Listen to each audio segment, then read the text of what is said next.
তিন নম্বরে আসে রাজাকার বলা হয়। রাজাকার তো এখন বর্তমান বাংলাদেশে একটা গর্বের পরিচয়।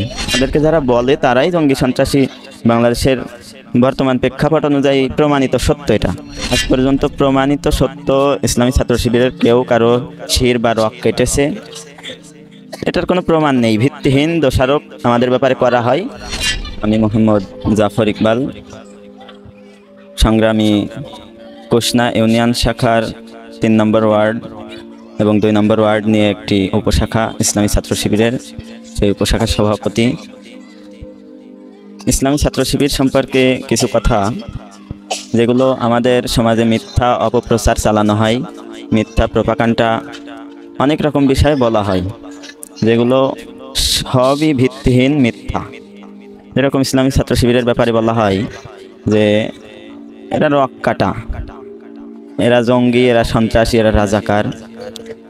সর্বপ্রথম বলতে চাই, রক কাটার যে একটা মিথ্যা প্রোপাগান্ডা চালানো হয়, আজ পর্যন্ত প্রমাণিত সত্য ইসলামী ছাত্র শিবিরের কেউ কারো শির বা রক কেটেছে, এটার কোনো প্রমাণ নেই। ভিত্তিহীন দোষারোপ আমাদের ব্যাপারে করা হয়।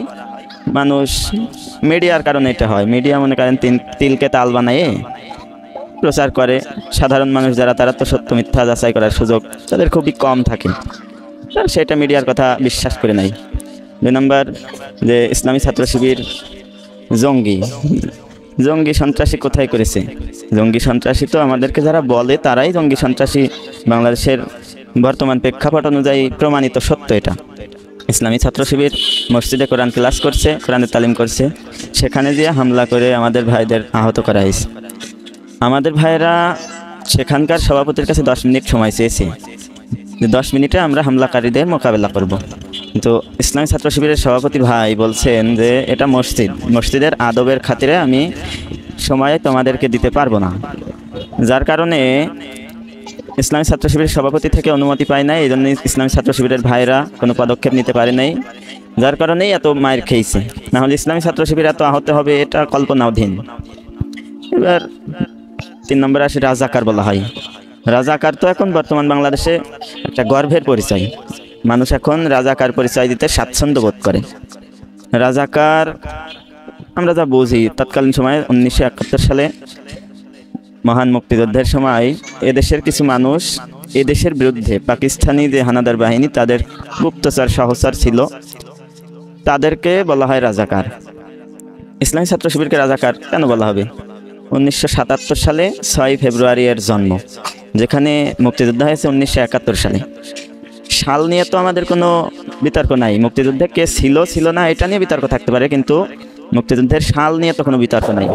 তাহলে সাল তো যেহেতু 1971, সেহেতু 1977-এ সৃষ্টি হয়েছে, জন্ম নিয়েছে ইসলামী ছাত্র শিবির। তাহলে কেন ইসলামী ছাত্র শিবিরকে এই গালি দেওয়া হবে? ইসলামী ছাত্র শিবির তো মূলত রাজাকার না, কারণ তার জন্মই হয়েছে 1977-এ, আর যেখানে রাজাকারদের ভূমিকা ছিল 1971 সালে। সুতরাং এটাও মিথ্যা একটা দোষারোপ আমাদেরকে ঘায়েল করার জন্য। আমাদের প্রতিপক্ষ, যাদেরকে আমরা প্রতিপক্ষ মনে করি না, কিন্তু তারা আমাদেরকে প্রতিপক্ষ ভেবেই আমাদের বিরুদ্ধে মিথ্যা অভিযোগ, মিথ্যা প্রোপাগান্ডা চালায়। সম্মানিত হাজিরিন, এরপরে বলতে চাই, ইসলামী ছাত্র শিবির সমাজের ছাত্রদের নিয়ে করতে চাই কি? সমাজে আল্লাহ প্রদত্ত যে বিধান আল্লাহ দিয়েছেন, সেই বিধান রাসূলুল্লাহ সাল্লাল্লাহু আলাইহি ওয়াসাল্লামের দেখানো নিয়ম নীতি অনুসারে এ সমাজে ইসলাম কায়েম করতে চাই। ইসলাম রাষ্ট্রীয়ভাবে প্রতিষ্ঠা করার জন্য ইসলামী ছাত্র শিবির অগ্রণী ভূমিকা রাখতে চাই। যার কারণে ইসলামী ছাত্র শিবির আল্লাহ তাআলার দেখানো পথ অনুসারেই, আল্লাহ তাআলার রসুল সাল্লাল্লাহু আলাইহি ওয়াসাল্লামের দেখানো নিয়ম নীতি অনুসারেই বাংলাদেশে চলছেন। আল্লাহ বলেছেন যে কোনো জাতি কওমের পরিবর্তন করতে হলে আগে নিজের অবস্থার পরিবর্তন করতে হবে। আল্লাহ তাআলা এই কথাটি সূরা রাদের 11 নম্বর আয়াতের মধ্যে বলেছেন। তো ঠিক সেরকমই ইসলামী ছাত্র শিবির আগে একজন ছাত্রের নিজের অবস্থার পরিবর্তন করতে চাই।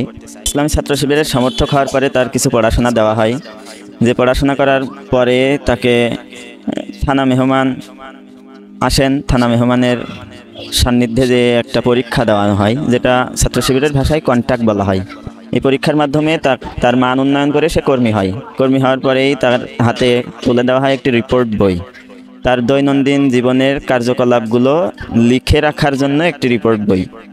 যেন প্রতিনিয়ত তার রিপোর্টে আমাদের যে কলামগুলো আছে, কোরআন অধ্যয়ন, হাদিস অধ্যয়ন, ইসলামী সাহিত্য অধ্যয়ন, তার একাডেমিক যে পড়াশোনা সেগুলো অধ্যয়ন, তার স্কুল জীবনে বা কলেজ লাইফে ক্লাসে উপস্থিত সংখ্যা ইত্যাদি ইত্যাদি যতগুলো কলাম আছে, এগুলো সবই কিন্তু তার নিজেকে ব্যক্তি গঠনের জন্যই দেওয়া। ইসলামী ছাত্র শিবির তাহলে আল্লাহ তাআলার সেই দেখানো পথ অনুযায়ী চলতেছে।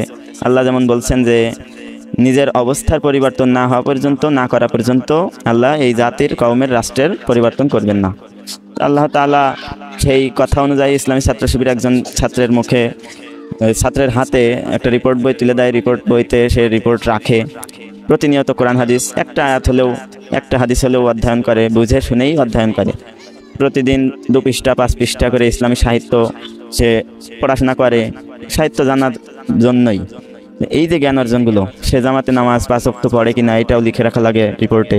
5 ওয়াক্ত নামাজ জামাতে পড়া ইত্যাদি ইত্যাদি বিষয়গুলো, যে এগুলো সবই তার ব্যক্তি উন্নয়ন, ব্যক্তি গঠনের জন্যই। ওই যে আল্লাহ তাআলা বলছেন যে নিজের অবস্থার পরিবর্তন না করলে রাষ্ট্রের অবস্থা পরিবর্তন করবেন না। এই জন্য ইসলামী ছাত্র শিবির একজন ছাত্রের নিজের অবস্থার পরিবর্তন ঘটাচ্ছেন এভাবেই। তাহলে ইসলামী ছাত্র শিবির কিসে খারাপ হলো? আমাদের নামে যে সমস্ত মিথ্যা অভিযোগ দায়ের করা হয় সেগুলো সবই ভিত্তিহীন। এরপরে ইসলামী ছাত্র শিবির একটা হাদিসের উপরে আমল করে। হাদিস আল্লাহ রাসূল সাল্লাল্লাহু আলাইহি ওয়াসাল্লাম বলেছেন, তালাবুল ইলমি ফারিদাতুন আলা কুল্লি মুসলিমিন ওয়া মুসলিমাতিন। রাসূলুল্লাহ সাল্লাল্লাহু আলাইহি ওয়াসাল্লাম বলেছেন যে জ্ঞান অর্জন করা প্রত্যেকটা মুসলমান নর এবং নারী বা মুসলমান পুরুষ এবং নারীর জন্য ফরজ, ফরজে আইন। ফরজে আইন শব্দের অর্থ অবশ্যই করণীয়, করতেই হবে। তো এই যে জ্ঞান অর্জন করাচ্ছে, পড়াশোনা করাচ্ছে, কোরআন হাদিস পড়াচ্ছে, এই জ্ঞান অর্জন করার মধ্য দিয়েই একজন ছাত্র তার নিজের অবস্থার পরিবর্তন করতে পারছে। তাহলে ইসলামী ছাত্র শিবির প্রকৃত অর্থেই কোরআন এবং হাদিস অনুযায়ী চলতেছে। আর এই কোরআন হাদিস অনুযায়ী যুগে যুগে যারাই চলেছে তাদের বিরুদ্ধেই মিথ্যা অভিযোগ দায়ের করা হয়েছে, মিথ্যা কথা সমাজে ছড়ানো হয়েছে। এটা ইতিহাসের দিকে, কোরআন হাদিসের দিকে তাকালে আমরা দেখতে পাই। সুতরাং ইসলামী ছাত্র শিবিরের যে সমস্ত কর্মী সমর্থক ভাইরা আছেন, মানে নিম্ন পর্যায়ে, সাথী সদস্য পর্যায়ে যারা আছে, তারা এই সমস্ত মিথ্যা অভিযোগের দিকে কান দিবে না, তারা মন খারাপ করবে না। কিন্তু নিম্ন পর্যায়ে যারা আছেন সমস্ত ভাইদের প্রতি আহ্বান, আপনারা এই যে এতগুলো কথা জানার পরে আপনাদের বিরুদ্ধে যদি কোনো মিথ্যা কথা আর প্রচার করা হয়, আমার মনে হয় না আর কোনো দুঃখ পাওয়ার কথা, কষ্ট পাওয়ার কথা। সুতরাং আহ্বান জানাচ্ছি সকলেই যে যেখানে আছেন ধৈর্যের সহকারে এই সংগঠনের কাজ করে যান। এই সংগঠন যে দিন কায়েমের অতন্ত্র প্রহরী আপনাকে তৈরি করতে চাই, আপনি সেই রোডম্যাপ অনুযায়ী চলুন, সংগঠনের কর্মসূচি অনুযায়ী জীবন পথ পাড়ি দিন, পড়াশোনা করুন। ইনশাআল্লাহ আল্লাহ আপনার দ্বারাই এই সমাজে ইসলাম কায়েম করবে। এই বলেই আমি আমার সংক্ষিপ্ত বক্তব্য শেষ করছি। আসসালামু আলাইকুম ওয়া রাহমাতুল্লাহ।